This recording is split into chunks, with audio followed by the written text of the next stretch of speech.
Assalamualaikum warahmatullahi wabarakatuh. Saya Tahira Baki binti Izafar. Nombor matrik UFC 220057 ingin membuat pembentangan tugasan individu bagi subjek etika dan peradaban. Dan saya memilih tajuk Adat Resam Perkahwinan Masyarakat Melayu, Kaum Melayu dan Cina. Saya ingin menjelaskan tentang perkenalan untuk kaum Melayu. Sistem perkahwinan orang Melayu secara dasarnya banyak menerima pengaruh adat-adat orang Hindu. Namun dengan kedatangan Islam, banyak perubahan yang berlaku selaras dengan perubahan fikiran orang Melayu. Walau bagaimanapun, masih terdapat adat yang masih kekal bercirikan kehinduan yang disulami dengan ciri-ciri tempatan di samping disejajarkan dengan ajaran Islam. Namun keadaan tersebut menimbulkan kekeliruan dalam kalangan generasi muda, khususnya bagi mereka yang hendak berumah tangga. Pepatah Melayu ada mengatakan, biar mati anak, jangan mati adat. Ia menggambarkan dalam sesetengah situasi adat mendahului kepentingan lain dalam hidup. Dalam masyarakat Melayu, adat masih diamalkan terutama dalam masyarakat perkahwinan. Sistem perkahwinan masyarakat Melayu secara dasarnya banyak dipengaruhi oleh adat-adat Hindu. Pengenalan bagi adat resam kaum Cina ialah perkahwinan dalam masyarakat Cina merupakan satu titik tolak yang membawa perubahan besar dalam kehidupan mereka. Perkahwinan dalam masyarakat Cina untuk mengekalkan institusi keluarga dan melaluinya keturunan nenek moyang dapat diteruskan daripada satu generasi kepada generasi yang lain. Dalam masyarakat Cina, sesuatu perkahwinan itu dirancang dan diatur sebaik-baiknya mengikut kepercayaan mereka. Juga pasangan yang berkahwin tanpa mengikut aturan adat dianggap tidak sah.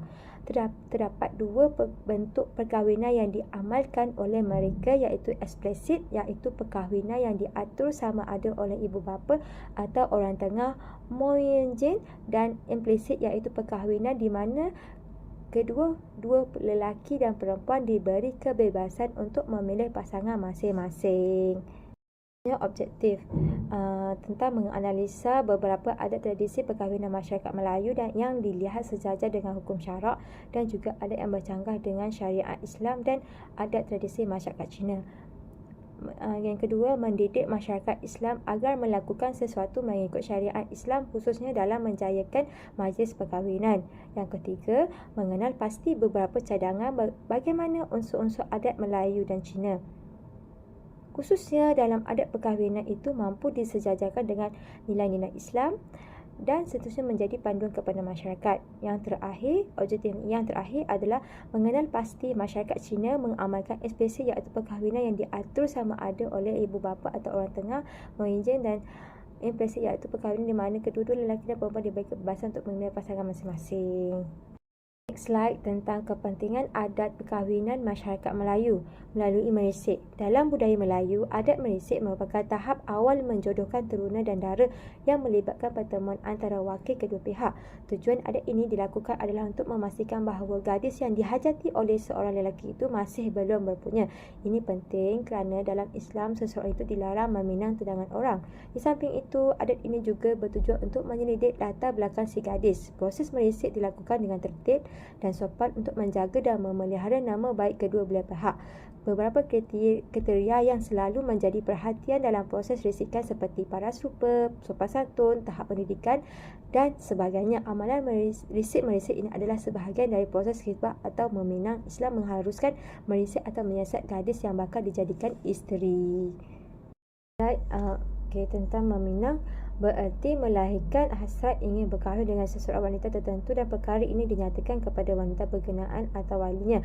Permulaan proses perkahwinan dan merupakan suatu ikatan janji pihak lelaki dan perempuan untuk melangsungkan perkahwinan mengikut tarikh yang dipersetujui oleh kedua-dua pihak, dan diberikan sebentuk cincin tanya berupa cincin berhormatan, dan jika pihak gadis bersetuju, mereka akan menetapkan tarikh untuk peminangan. Dari segi pertunangan, hanya dilakukan bila keluarga si gadis menyatakan persetujuannya. Tugas meminang biasanya dilakukan oleh wakil kedua-dua belah pihak, biasanya ketua-ketua adat dan syarak.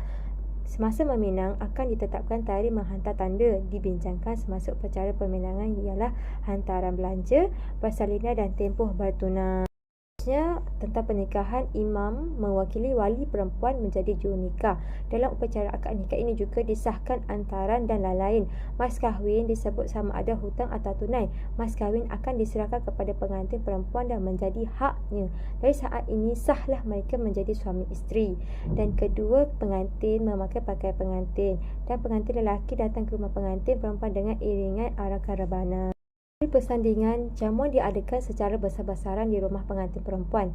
Pengantin lelaki serta rombongannya akan diarak dan diiringi dengan selawat dan pukulan rebana dari rumahnya atau tempat persinggahannya ke rumah pengantin perempuan. Hantaran akan dibawa bersama sekiranya ia belum dihantar terlebih dahulu. Dan kemudian akhir sekali jemput menantu, majlis jemput atau menyambut menantu dan diadakan di rumah pengantin lelaki. Pengantin perempuan dijemput datang ke rumah pengantin lelaki, biasanya dibuat pada hari ketiga, kelima atau seminggu selepas diadakan majlis persandingan belah pihak perempuan. Kepentingan adat perkahwinan kaum Cina melalui merisik ia untuk mengetahui latar belakang gadis yang dihajati, mengambil berat tentang nama, keturunan, peribadi, watak dan tingkah laku si gadis. Cara merisik lazimnya ibu bapa pihak lelaki akan menanyakan kenalan dan rakan taulan yang kenal dengan keluarga si gadis, dan gemar mengadakan perbincangan tersebut di restoran-restoran dengan disertai saudara mara lain.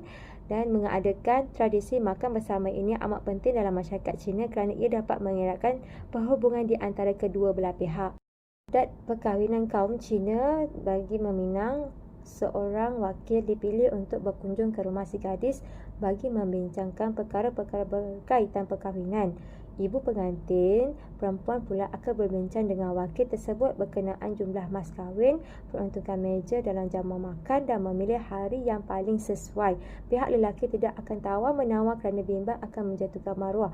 Setelah kedua-dua pihak sudah saling mengenal dan bersetuju untuk berkahwin, barulah adat bertunang dijalankan.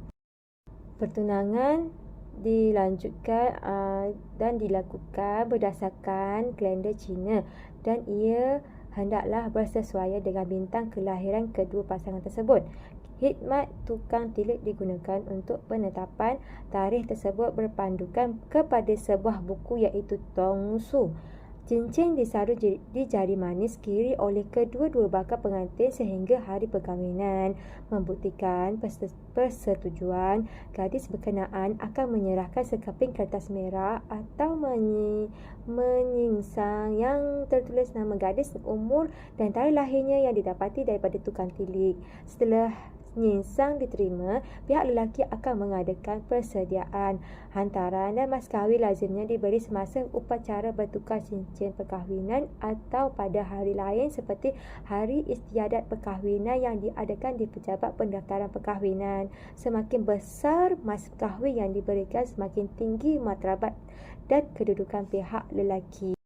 Adat perkahwinan kaum Cina bagi majlis perkahwinan, hari perkahwinan akan dilangsungkan setelah setahun bertunang atau mengikut tempoh yang dipersetujui oleh kedua belah pihak. Pakaian pengantin yang diperbuat daripada kain sutera dan disulam benang emas. Pasangan pengantin akan didudukkan di atas pelami yang telah disediakan ruang tamu. Selepas acara bersanding, pasangan pengantin akan dibawa bertemu ahli keluarga masing-masing untuk memohon restu. Upacara meminum teh sangat penting dan masih diamalkan. Adat ini melambangkan penerimaan pasangan pengantin, terutamanya si isteri dalam keluarga si suami, di samping bertujuan untuk mengeratkan hubungan kekeluargaan. Tetamu-tetamu yang datang akan membawa ampau sebagai hadiah kepada pasangan pengantin. Perbincangan adat perkahwinan antara kaum Cina dan Melayu. Keharusan yang mengadakan persandingan dengan mengambil kira perkara-perkara berikut, iaitu dimulakan dengan niat yang betul, iaitu bagi tujuan untuk memperkenalkan kedua-dua pengantin kaum Melayu kepada ahli keluarga dan masyarakat. Dalam upacara majlis perkahwinan masyarakat Cina ini, pasangan pengantin akan memberi teh yang disediakan kepada saudara mara pihak lelaki. Kemuncak upacara perkahwinan masyarakat Cina ialah pada sebelah malam, iaitu jamuan makan diadakan secara besar-besaran sama ada di rumah, dewan atau restoran. Sebagai bukti perkahwinan, pasangan pengantin masyarakat Cina akan menandatangani 2 pucuk surat perkahwinan iaitu Kiat Fun Chin Su di hadapan beberapa orang saksi. Next slide cadangan. Pasangan pengantin perlu diberi pendedahan ilmu dan maklumat yang sebenar berhubung adat perkahwinan orang Melayu, khususnya ketika mereka menghadiri kursus perkahwinan yang dianjurkan oleh Jabatan Agama Islam atau mana-mana agensi, menjadikan Rasulullah SAW sebagai role model sebagai asas pembinaan rumah tangga bagi memperolehi kejayaan hidup di dunia dan di akhirat. Adat-adat dan upacara-upacara dalam perkahwinan masyarakat Melayu dan Cina yang sebahagian besar ambilan daripada budaya asing wajar ditinggalkan sebab ia menimbulkan kekeliruan kepada generasi muda, khususnya bagi mereka yang hendak berumah tangga. Media harus memainkan peranan agar tidak terlalu memperbesarkan kenduri kahwin yang hebat dan mewah kerana ia sedikit sebanyak mempengaruhi masyarakat supaya berlomba-lomba untuk mengadakan kenduri kahwin yang persiapan melampau. Untuk mengawal keruntuhan moral seksual yang semakin serius dewasa kini, media harus memainkan peranan agar memperbesarkan pula atau mempromosikan kenduri kahwin yang dibuat secara sederhana. Terakhir adalah kesimpulan. Iroниnya, perkahwinan kaum Melayu, ajaran Islam yang bersifat fleksibel itu dilihat sebagai salah satu sunnah Nabi SAW yang dianjurkan oleh agama. Maka masyarakat Melayu Islam yang menyedari perkara ini, hendaklah mereka memudahkan segala urusan perkahwinan itu. Tidak akan tercapai sunnah yang mulia ini jika jalan untuk melaksanakannya diberatkan oleh adat istiadat dan persepsi manusia yang tidak memberi faedah di sisi agama. Justru itu, generasi baru perlu mengurat langkah untuk melakukan perubahan di samping Islam sebagai panduan hidup mesti menjadi realiti. Perkahwinan Cina memperoleh sejarah yang lama dan upacara perkahwinan Cina akan mengikut kepada orang dalam zaman ini. Dalam proses dan upacara perkahwinan terdapat banyak pantang larang dan benda yang mesti mengikuti. Dengan menjalankan kajian ini, kami dapat mengenali adat dan budaya masyarakat Cina dengan lebih mendalam. Akhir kata, semasa menjalankan kajian ini, saya dapat tahu rupanya bahawa bangsa Cina mempunyai kepercayaan terhadap pembawa tua.